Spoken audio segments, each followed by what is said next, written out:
places that you know seem like fantasy. There's a light inside your soul that's still shining in the cold, with the truth, the promise in our hearts. Don't forget, I'm with you in the dark.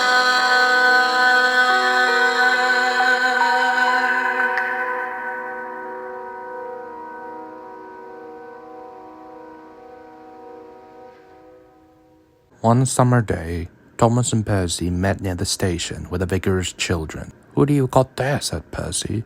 "I'm delivering the vicar's children. They're on their summer holiday today. Can you take them home, Percy?" "I promise," said Percy. But later that day, the weather took a change for the worse. The rain poured down badly. Percy had to wait outside the station. It was so wet, the rain was pouring down all over his boiler. "Driver," he said, "can we go?" "Not yet, Percy. We made a promise to help Thomas and the vicar's children."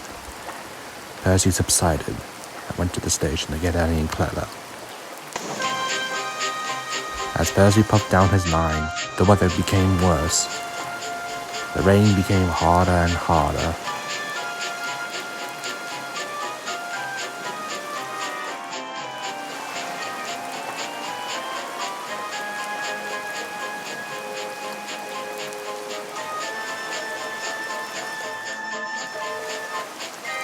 At last they came near an obstacle up ahead.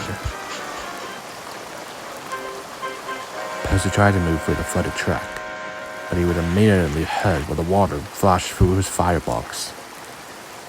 Percy's crew soon went to Clarabelle. "Excuse me, sir," said Percy's driver. "Can we borrow some floorboards?" "Not now," said the guard. "I only swept the floorboards this morning." "This is for Percy's firebox," he said. The guard subsided, and the three men helped cover Percy's firebox. Then up above, Percy noticed something. "It's Harold," said. "I guess he's come to mock me."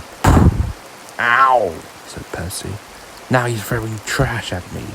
"He's not mocking you," said Percy's driver. "He's throwing down supplies."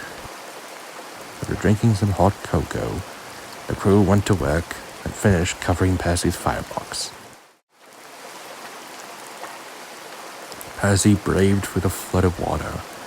It was hard work. But at last, he finally made it to the station.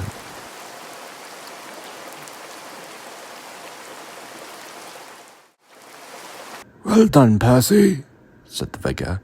"You've helped me and the children get to the station so we can go home. You are a really useful engine."